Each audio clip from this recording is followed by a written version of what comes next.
So coming to you live from my garage because I'm working on Lego in my wood shop.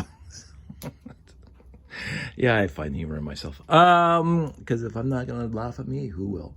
I'm sure there are people paid well to laugh at me, but I'm not gonna worry about it. So this is my little wood shop. There's my radial arm saw that I got from my dad via my uncle, and that's the table saw I just had out, but that's also from my uncle. And this has been in my head for, I would say, a good bunch of years, going right back to our train shows, and I just never got around to it. And originally, and some people might remember this, very, very few, Jeff, I had built a power station out of Lego, black Lego bricks, and it contained all the wall warts. It contained all the connectors. It contained the power bars. And so I would just show up with this big black box and be able to plug in train controllers or RCXs into that box. The problem is it was made of Lego. And even with all my reinforcements and all the Technic pieces that I put in there to hold it all together, it was Lego. So when I started making those boxes, yes, the entire layout is right here in the garage, stored away, packed in the corner. When I made those boxes, I said part of this plan, because I built those 4 boxes first for the buildings, and then I built those 4 boxes, 2 for the modules with the base plates on it, and then 2 to hold the spaceships and all the other miscellaneous parts. Those were actually, sorry, this, not to make you dizzy, but those boxes were just 2 boxes, not 4 boxes. And then, so that was 1 full box, and that was 1 full box. And my issue was is that they're way too heavy to carry. So after they were finished being built, and even with the hinge on it, they were finished. And then I tried to move it because it had 8 modules, 8 pieces of melamine in there, basically a 4x8 sheet of melamine, 1/2 inch thick. I tried lifting windows up and I really hurt myself. So I said, screw it. So when they were built and even painted, I took them to the table saw, just cut them in half and put a bottom on one and top on the other. And that helps my back.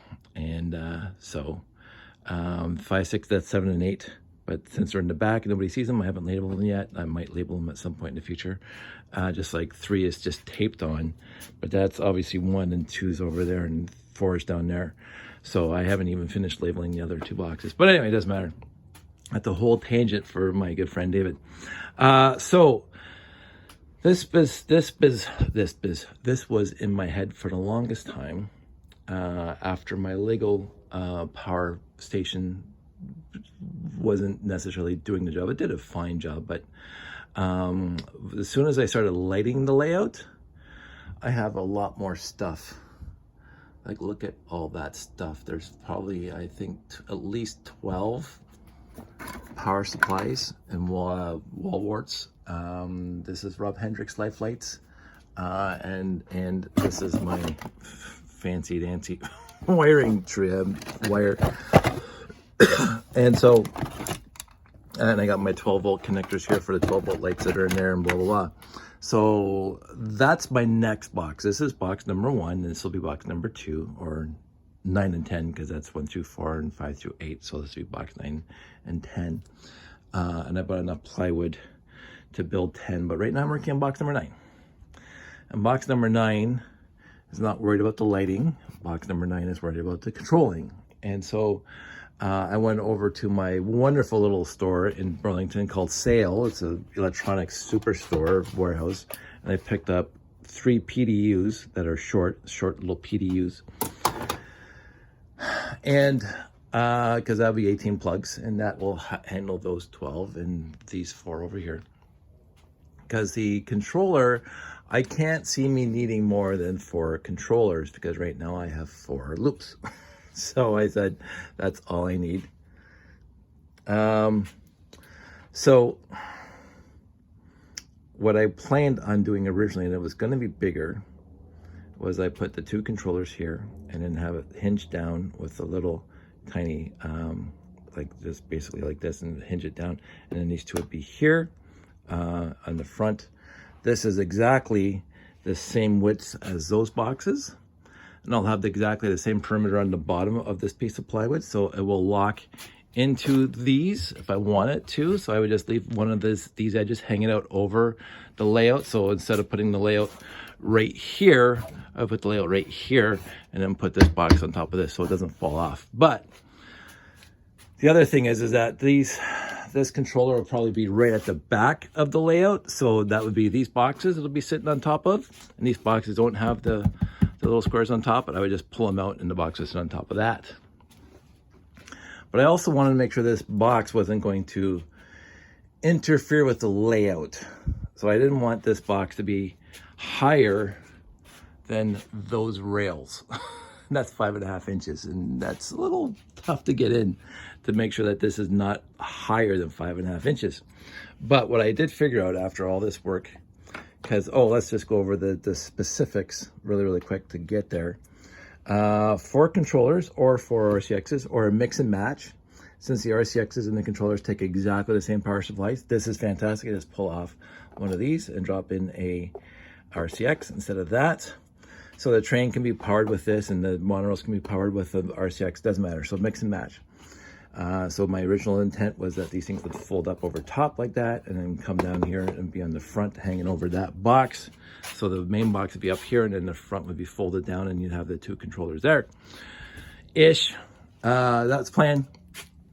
But looking at it now, what I can do instead of having it the hinge down here so it folds this way is have the hinge up here so it folds this way. So the controllers are down here and they hinge up top, which seems to be, almost a little smarter. I don't know. I will work that out right now. So right now, 1/2 inch plywood.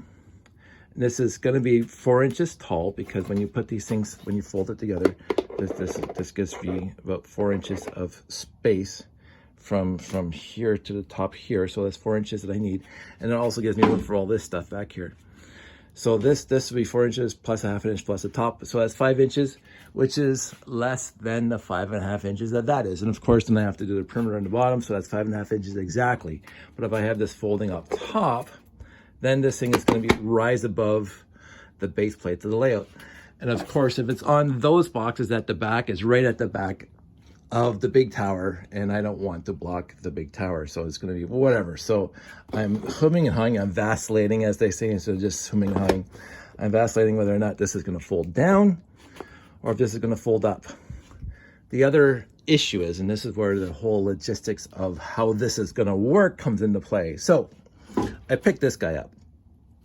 I ordered on Amazon because I don't want a cord sticking out of this box while it's in storage.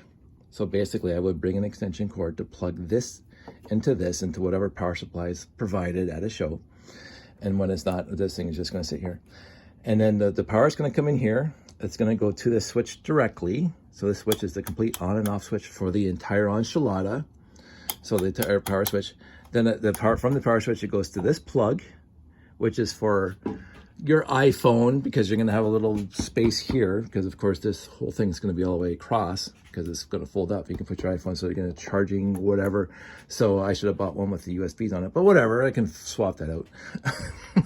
But so this is for plugs in here for your iPhones, or if somebody else wants to plug something in, it's right there.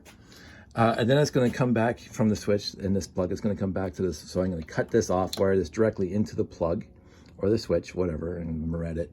And so as soon as you turn on this switch, this power bar comes on, the plug comes on, and this plug back here comes on. So this is a plug back here, right? Because the second box that contains all this stuff, whenever I get that box built, which is going to be substantially easier than this box, because it's just going to be a box with all the stuff inside and wires sticking out. I don't have to have folding flaps to hold all these things. The second box will be underneath this box, or around this box, wherever I want to put it. I could put it even right underneath the layout, because that's where all the wires are for the lights. So, but that box will plug into this plug out back. So that's what I have to do. So that's the 120 volt side. Input, main off and on switch, on, all wired together. Piece of cake. I can do that in my sleep. And then of course these power bars, these 4 wall warts, connect to these guys or these guys, whichever one I want to do at the time. I'm going to swap them out. But then the outputs from these guys, 1, 2, 3, and 4, would have to go to here, which I'm thinking of putting right here. Again, covered over when it's in storage, but you pull up the cover, it's going to be on a piano hinge. You can see all the freaking piano hinges I got over the years. Just acquired them. It's just like, hey, Dave, what do you have all this many piano hinges? Oh, I had all these projects. You can see I use piano hinges here and here. I like piano hinges. I really do. I just find them easier. Of course, the entire layout boxes are all piano hinges instead of regular hinges. I do like that. So when I put this thing together, it's going to have a piano hinge here or down here. I don't know. Again, I'm going to figure that out later. Color me undecided. But anyway, so these outputs here and here and here and here will have to go to here. And of course, if I put the RCX in, I'm going to have to make this bigger. So I have to now the 3D space this where this is going to be at the end. And I have to figure that out. So that is the only question I have right now. This is pretty much done. This boxing for this electrical box is done. This is only 3 inches tall. I have to cut another one that's 4 inches tall, which is going to help me. This was just a test. Because it's going to help me because I'm going to lift the power bar up because I'm going to have to run all the 120 volts underneath it. And I'm going to put a false floor on it. So it's not, you don't see the 120 volt cables that's going to all these different things because I don't want, when you open this thing up, to look at 120 volts. I just want to see this stuff and the 9 volts for this stuff. So I'm going to have some false floors in here to do all the wiring underneath and keep all the wiring rigid and away from everything else so it's safe and secure and undamaged and blah, blah, blah. I got enough room here for this thing to fold over this way or for this to fold on this way, blah, blah, blah. Like the walls are going to be 1/2 inch plywood. And so there you go, all the way around. So I have more work to do. The one thing that I want to make look nice is that this, if it's here, whatever, if it goes up or if it goes down, it has to be like at a nice angle. So when this thing folds down, it has this nice angle of wood. So it's not just blocky. So I'm going to have to cut some angles, which I'm not looking forward to. But in the end, this is what I got. This is what I want to do. So this is my little pet project right now. I will keep you posted. I'm having fun with it. And I actually I've never done this before because, again, you can see that you can actually put bricks on here and even on these guys and hold it down. So I've did that for this guy. So this guy's now on the base plate. I'm going to double face tape this base plate to the plywood and, of course, double face tape that whatever these guys are connected to on top to the plywood so they stay there. There. And whatever plywood that those things are going to stay on. Yeah, so this will either fold this way or it'll fold this way. And that jury's still out on that one. My original intent was, one of my ideas was because I was going to separate the lighting stuff into 2 separate boxes. So it would be quote unquote easier, but I decided to screw that because I realized that I can put the power bars. I should have had this already thought out because I've already cut the base of the next box I'm going to build. But I can put the power bars, I'm going to throw this other way. Like this on one side of the bottom and this on the other side of the bottom. And then have everything connected to it and have all these guys, I can do this, in between, like that, all the way down. And just have the connectors on top. So with a little, again, way of folding and closing the connectors for that. Because this guy does work. And basically you plug these things into the various, not that one. You plug this thing into the Robert Hendricks Lifelike bricks. But in the middle, there's just a whole bunch of them together, and they was just plug into the ends of these guys. I think I took them all out, but that's that. I got them all in storage, but it would connect into the 120 volt to 3 volt kit that Rob Hendricks, that I got for Rob Hendricks. So anyway, I got my work ahead of me.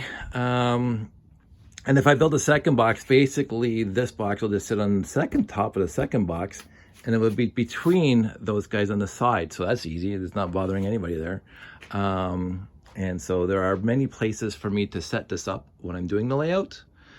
And yeah, so I just want to get kind of this mess put away somewhere, this mess put away somewhere, so it's all nice. And I got like a gabillion feet of Velcro to like staple in to keep all the wiring nice, but able to be removed at a moment's notice if need be. But this is what I'm working on, and I'm having fun doing it. Again, woodworking and Lego at the same time. Yeah.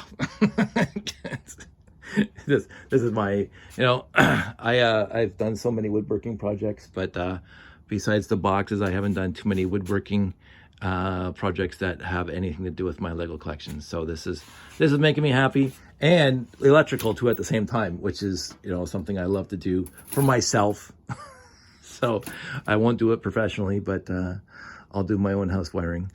So that's it. That's all. I hope everybody out there is doing well. I will keep you posted on this guy, and I will talk to everybody soon.